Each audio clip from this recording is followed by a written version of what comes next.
UP police के exam चल रहे हैं दोस्तों, जिसमें 23 तारीख और 24 तारीख का एग्जाम कंप्लीट हो गया है। और आपको बता दें, पूरे यूट्यूब पर इस समय दिलासा देने वाले लोगों की संख्या बढ़ने लगी है। यानी कि हम कह सकते हैं वो टीचर हो सकते हैं, वो यूट्यूबर हो सकते हैं कि बेटा चिंता मत करो, कट ऑफ कम ही रहेगी। लेकिन आपको मैं थोड़ी सी जानकारी इसमें ऐड करना चाहता हूं कि कट ऑफ बढ़ किन किन कारणों से सकती है। ये पूरा का पूरा डाटा है, ऐसे फर्जी मैं कुछ भी नहीं बोलूंगा, पूरे कैलकुलेशन के साथ मैं यहां पर अपनी बातें रखूंगा। और आप भी समझदार हैं, थोड़ा सा आपको समझना पड़ेगा, ठीक है। वो मैं कह दूं कि अगर कट ऑफ कम जाएगी आप खुश हो जाओ, वो नहीं करना है मुझे। आप थोड़ा सा इन बातों को जरूर समझें, जो पूरा चीजें मैं लेकर आया हूं यहां पर पूरी की पूरी बातें हम आपको बताएंगे, ठीक है। कैसे क्या कट ऑफ डिपेंड कर रही है, किन किन चीजों पर। सबसे पहले कट ऑफ बढ़ किन किन कारणों से सकती है, वो कौन से फैक्ट हैं जिनसे कट ऑफ बढ़ने की संभावना प्रबल हो जाती है। चलो, सबसे पहली चीज, पहला पॉइंट है। पहला पॉइंट क्या है? 1:83 का रेशियो बन रहा है। 1:83 का मतलब क्या है? 83 बच्चे, यानी 83 बच्चे फॉर्म भर रहे हैं एक वैकेंसी के लिए। एक वैकेंसी के लिए 83 बच्चे लड़ाई कर रहे हैं। अगर इसको पूरे डिटेल में जानना है तो ये पूरा का पूरा आपके सामने आंकड़ा है 2018 का, 2019 का और 2024 का। थोड़ा ध्यान देंगे बस, आप समझिए। 2018 में पद 41,520, फॉर्म पड़े हैं 22 लाख। अगर रेशियो बनाया जाए तो यहां पर डाटा निकल के आ रहा है 1:53, यानी 53 लोग फॉर्म भर रहे हैं एक वैकेंसी के लिए, ठीक है। 2019 में अगर यही पूरा आंकड़ा लिया जाए तो 39 लोग भर रहे हैं फॉर्म एक वैकेंसी के लिए। 2024 में यही देखा जाए, हालांकि आपने ये देखा कि 60,000 वैकेंसी ज्यादा है तो सिलेक्शन की संभावना बढ़ती है, लेकिन यहां पर फॉर्म की संख्या भी ज्यादा हो गई, 50,000। यहां पर 83 लोग फॉर्म भर रहे हैं एक वैकेंसी के लिए, ठीक है। अब यहां पर आप अगर रेशियो को ही देखा जाए तो जहां पर फॉर्म कम भरे जाएंगे एक वैकेंसी के लिए, वहां पर सिलेक्शन की संभावना सबसे ज्यादा होती है। जैसे 2019 की बात करें, यहां पर सिलेक्शन की संभावना सबसे ज्यादा थी, इसलिए यहां की कट ऑफ 2019 की कट ऑफ सबसे कम थी। देखो, 39 बच्चे ही केवल एक वैकेंसी के लिए फाइट कर रहे थे, जिसमें आप जनरल की कट ऑफ देखोगे तो 185.34, ओबीसी की 172, एससी की 145, एसटी की 114। क्या इस बार भी यही संभावना बनेगी? तो बिल्कुल नहीं। क्यों? यहां पर केवल 39 ही बच्चे थे एक वैकेंसी के लिए। चलो 2018 की बात करें, यहां 53 बच्चे हैं बेटा, 53 बच्चे हैं एक वैकेंसी के लिए। यहां पे टाइम भी मिला था, उधर भी टाइम मिला है। अब देखो, जनरल की कट ऑफ गई है 225, ओबीसी की कट ऑफ गई है 216, एससी की कट ऑफ गई है 187, एसटी की कट ऑफ गई है 153। हालांकि हम 2018 से कंपैरिजन कर सकते हैं 2024 का। अगर देखा जाए 2024 में जैसा एग्जाम हो रहा है और 2024 में जितना समय मिला है और 2024 में जितने बच्चों ने फॉर्म भरा है एक वैकेंसी के लिए, हालांकि ये भी अभी ज्यादा है डाटा, 83 लोग फॉर्म भर रहे हैं, 83 फॉर्म पड़ रहे हैं एक वैकेंसी पर, ठीक है। तो अगर इस चीज को देखा जाए तो इसी चीज को मैं अगर आगे बढ़ा दूं तो आप ये समझ गए होंगे कि ये वाला जो है, ये वाला सबसे ज्यादा है डाटा। 2018 से भी ज्यादा है, 2019 से भी ज्यादा है। 2018 में 53 ही लोग थे, 2019 में कम हुए, 39 लोग हुए, लेकिन 2024 में 83 फॉर्म पड़ रहे हैं एक वैकेंसी के लिए, यानी यहां पर संभावना कम हो गई है, कट ऑफ बढ़ेगी। क्लियर है? कट ऑफ बढ़ेगी। चलो ठीक है। दूसरी चीज, री एग्जाम है, यानी यहां पर दोबारा मौका मिल रहा है। पहले बच्चे देकर आए तो उनका कॉन्फिडेंस बढ़ गया, इस बार वो बच्चे और अच्छा करेंगे। लगभग 5 महीने का समय मिला है तो और अच्छी रिवीजन हो गई है और अच्छी पढ़ाई हो गई है, तो वो और अच्छी कट ऑफ बनाएंगे, यानी इस चीज से भी कट ऑफ बढ़ेगी, ठीक है। तीसरी चीज, एज रिलैक्सेशन मिला है, छूट मिली है एज में कोविड के कारण 3 साल की। आपको पता है 3 साल की वजह से, 3 साल की छूट की वजह से 8 से 10 लाख फॉर्म एक्स्ट्रा पड़ गए हैं, 8 से 10 लाख फॉर्म एक्स्ट्रा पड़ गए हैं। और मैं एक चीज और आपको बता दूं, ये जो 8 से 10 लाख एक्स्ट्रा फॉर्म पड़े हैं, ये अनुभवी बच्चे इसमें शामिल होते हैं। ये 8 से 10 लाख जो बच्चे हैं, इसमें अनुभवी बच्चे शामिल हो जाते हैं आपके साथ। अब इनको हराना है, क्योंकि इनकी उम्र ज्यादा हो रही थी, ये परीक्षा नहीं दे सकते थे अगर छूट ना मिलती, तो ये परीक्षा नहीं दे पाते, लेकिन छूट मिल गई तो 8 से 10 लाख वो बच्चे आ गए हैं जिनका अनुभव है, अच्छी परीक्षा दे रहे हैं, काफी दिनों से तैयारी कर रहे हैं। तो यहां से भी हमको पता चल रहा है कि कट ऑफ बढ़ेगी। क्लियर है? चौथी चीज, मानसिक अभिरुचि से एक भी प्रश्न नहीं पूछा गया।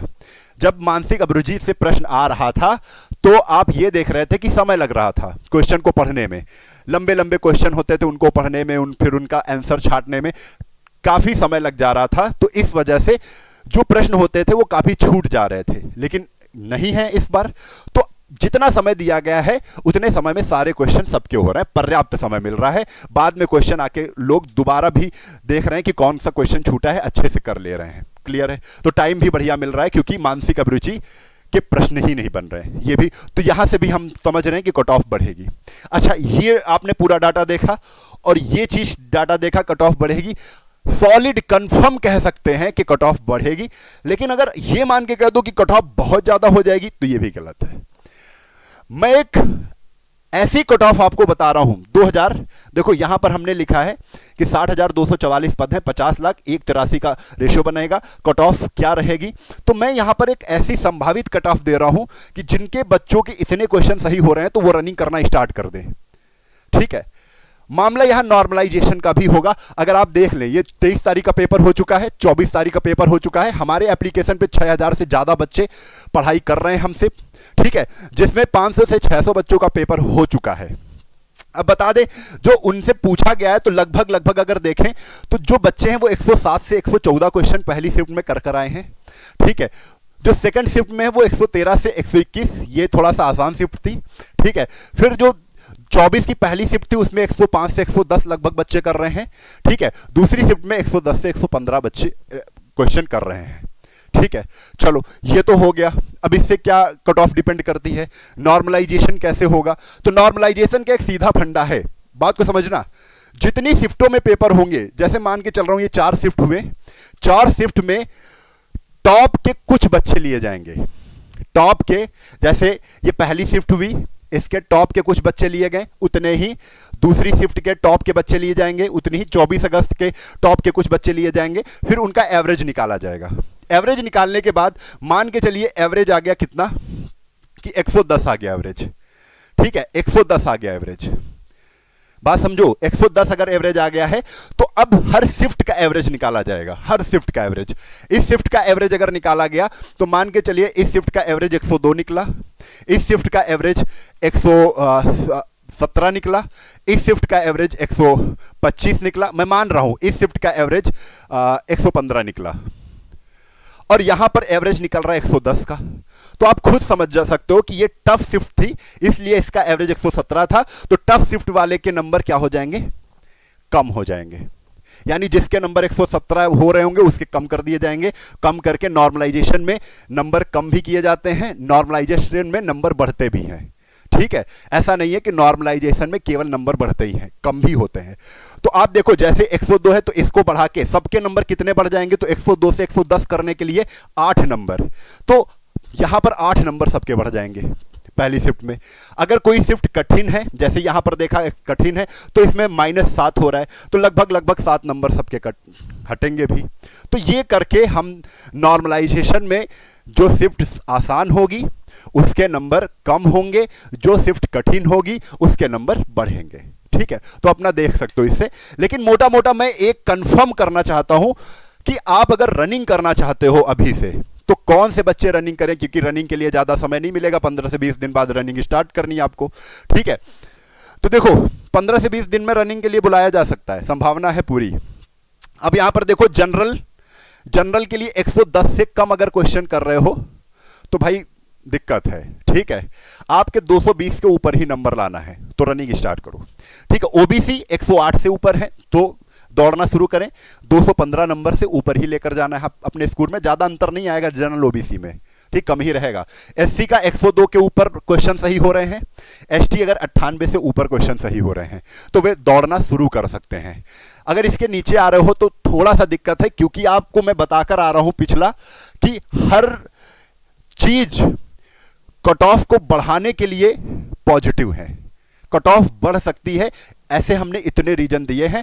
तो आप ये बिल्कुल मत सोचिए कि कट ऑफ कम होगी, है ना, इतना आपको मेंटेन करके चलना है। जिन बच्चों का आगे एग्जाम लगा हुआ है वो अपने आप को पहले से प्रिपेयर कर ले कि 110 के ऊपर ही क्वेश्चन हमको हर हाल में सही करना है, तभी पॉसिबल है सब कुछ। ठीक है, तभी आप रनिंग करना शुरू करें, तभी आप सब कुछ करें, तभी आपका सिलेक्शन भी संभव है। क्लियर है?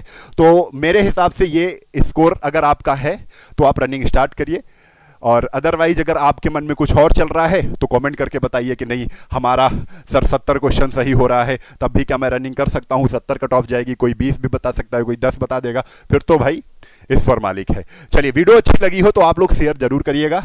आज के लिए बस इतना ही। जय हिंद, जय भारत, वंदे मातरम।